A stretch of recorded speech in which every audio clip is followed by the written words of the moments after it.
তো আসসালামু আলাইকুম ভিউয়ার্স, আশা করি ভালো আছেন। তো আজ আমি আপনাদেরকে সসেজ বানিয়ে দেখাবো। অনেক দিন যাবত আমার মেয়েটা সসেজের জন্য বলতেছে, তো আজ আমি সসেজ বানানো শুরু করলাম। আমি প্রথমে একটা বড় ব্রয়লার মুরগির বুকের অংশ ছোট ছোট পিসেস করে ব্লেন্ড করে নিয়েছি। তারপর সেখানে দুই চা চামচ গোলমরিচের ফাঁকি, এখানে কালো গোলমরিচ সাদা গোলমরিচ দুটোই ছিল, দুটোকে ব্লেন্ড করে 2 চা চামচ নিয়ে নিয়েছি।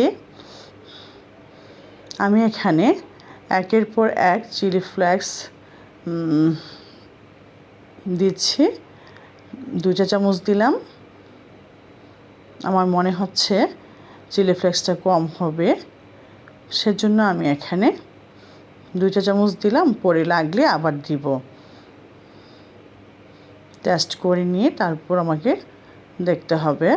তো আদা রসুন দিয়ে দিয়েছি 2 চা চামচ, 1 চা চামচ আদা 1 চা চামচ রসুনের পেস্ট দিয়ে দিয়েছি। আর আমি এখানে লবণের যে ছোটো চামচটা থাকে সেই চামচটা দিয়ে 3 বারে 1.5 চা চামচের মতো লবণ দিয়েছি। আপনারা আপনাদের মুরগির মাংসের অনুপাতে লবণ দিবেন স্বাদ মতো। তারপর আমি এখানে দিয়ে দিচ্ছি লাল মরিচের ফাঁকি 1 চা চামচ, 1 চা চামচের চেয়ে হাফ চা চামচ। পরবর্তীতে যদি আমার কাছে ঝাল কম মনে হয় আমি আবার দিব, তবে টেস্ট করে দেখবেন ঝালটা কেমন হয়, কারণ সসেজটি একটু ঝাল খেলেই ভালো লাগে। আমি এখানে তেল দিয়ে দিচ্ছি। আমি এখানে 3.5 চামচের মতো তেল দিয়েছি। সব কিছু দিয়ে খুব ভালো করে মেখে নেব।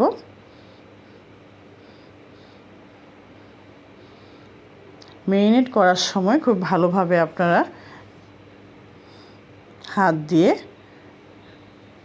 মেখে নেবেন, আর এই কাজটা করার আগে পরিষ্কার করে হাত ধুয়ে নিতে হবে।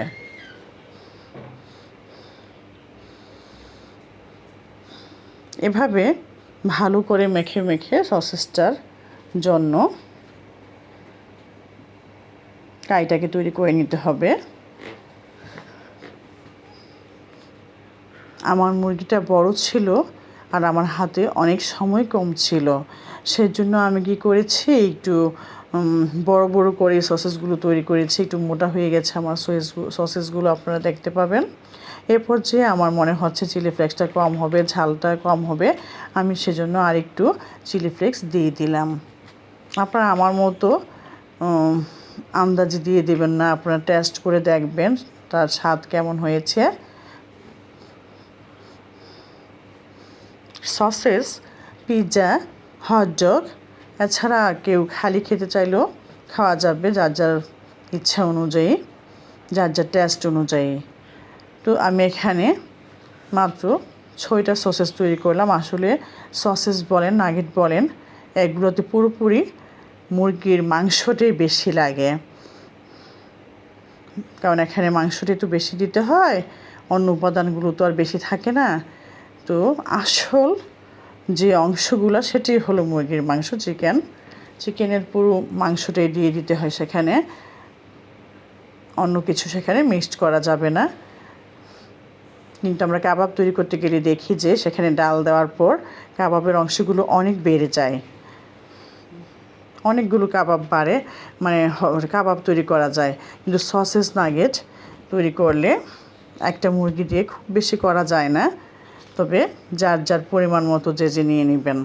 আমি স্বাস্থ্যসম্মতভাবে সসেজটা তৈরি করতে চেষ্টা করেছি। আমি রিপিন পেপার বা ফুয়েল পেপার দিয়ে সসেজটাকে স্টিম করব না। আমি প্রথমে একটা পলি বেগ নিয়েছি জাস্ট শেপ আনার জন্য। আমি রাবার ব্যান্ড দিয়ে বেঁধে নিয়েছি। আপনার ইচ্ছে করলে সুতা দিয়েও বেঁধে নিতে পারবেন দুই পাশে। আমি চেপে চেপে পলি ব্যাগটাতে সসেজের শেপটা আনতে চেষ্টা করেছি। সবগুলো সসেজ যখন আমার এইভাবে শেপ আনা শেষ হয়ে যাবে, তখন আমি এগুলোকে ডিপ ফ্রিজে রেখে ফ্রোজেন করে নিব। ফ্রোজেন করার পর এগুলোকে বের করে পলি ব্যাগটা সসেস থেকে খুলে ফেলব, যেন আমার বাচ্চার শরীরে প্লাস্টিকের মিশ্রণ ঢুকতে না পারে। আমি সেটি চেষ্টা করব। একজন মার কাছে তার সন্তান অনেক বড়। আপনারা চেষ্টা করবেন স্বাস্থ্যসম্মত উপায়ে শিশুদেরকে খাবার তৈরি করে দিতে। যার সন্তান আছে সেই বুঝবে সন্তানের মর্ম। কাজেই স্বাস্থ্যসম্মত উপায়ে ছোটো বাচ্চাদেরকে বা সবাইকেই সব কিছু তৈরি করে দিতে চেষ্টা করবেন। তো আমার সসেসগুলো ফ্রোজেন করা হয়ে গিয়েছে, আমি ডিপ ফ্রিজে রেখে দিয়েছিলাম বেকিং করার পর। তো এখন আনবক্সিং করে ফেলতেছি, কারণ আমি এখন ভাপ দিব। তো এগুলোকে ভাপ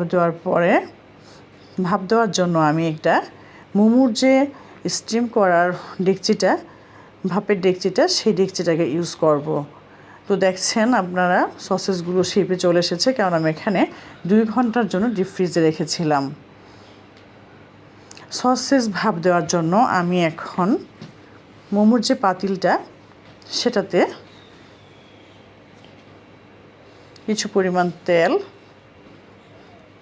দিয়ে ঘষে দেব।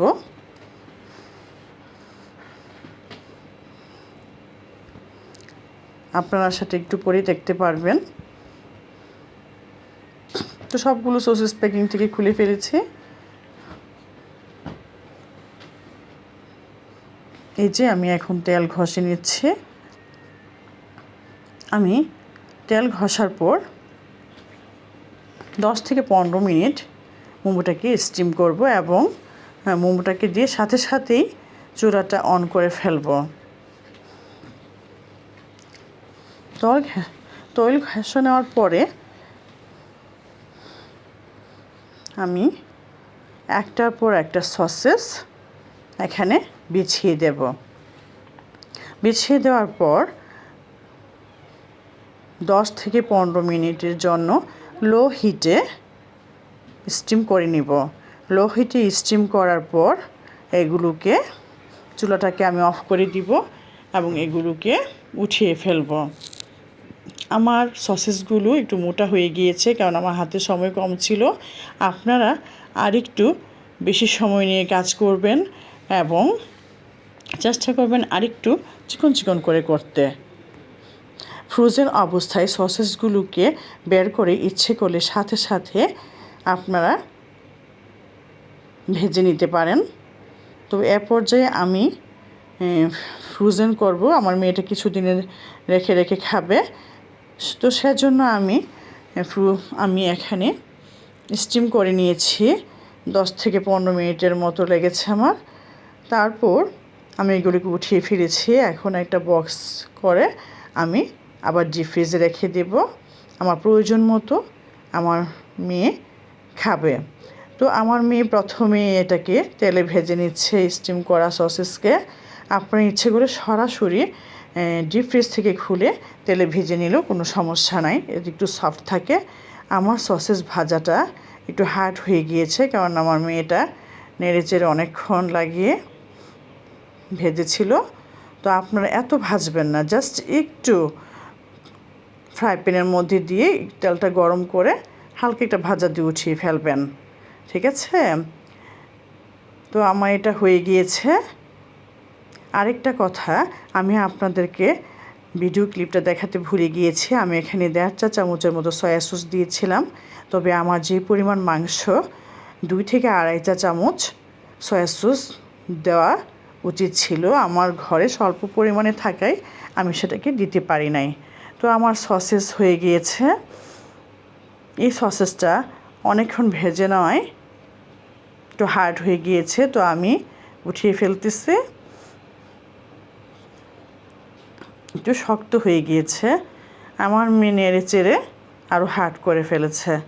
তো আপনারা ডিপ থেকে খুলে সরাসরি ভেজে নিতে পারেন, ওইটা সফট থাকবে। আর যদি বেশিক্ষণ ভাজেন একটু হার্ড হয়ে যাবে। আপনারা দেখতেই পারবেন যে আমার সসেসটি একটু হার্ড হয়ে গিয়েছে, তবে ফ্রোজেন করাটা খুব সফট ছিল। ফ্রোজেন করাটাকে সরাসরি আপনারা স্টিম না করে তেলের মধ্যে ভেজে ফেলতে পারেন। এই যে দেখেন, আমার এই সসেসটা অনেক হার্ড হয়ে গিয়েছে, কারণ আমার মেয়েটা ভাজবে বলে আবদার করলো। তো আমার আজকের সসেস হয়ে গেল। আপনারা চেষ্টা করবেন বাচ্চাদেরকে স্বাস্থ্যসম্মত উপায়ে সসেস তৈরি করে খাওয়াতে। এই সসেসটা দেখেন কি সুন্দর হয়ে গিয়েছে। অনেকে ফুড কালার ইউজ করে, আমি কোনো ফুড কালার ইউজ করি নাই। বাচ্চাদের স্বাস্থ্যের দিকে তাকালে একটু কম বেশি জিনিস দিয়ে, উপাদান দিয়ে খাদ্য তৈরি করতে হয়। তো আশা করি আপনাদের ভালো লেগেছে। আমি A to Z দেখালাম। আসসালামু আলাইকুম, আল্লাহ হাফিজ। আমার জন্য দোয়া করবেন। আসসালামু আলাইকুম ওয়া রাহমাতুল্লাহি ওয়া বারাকাতুহু।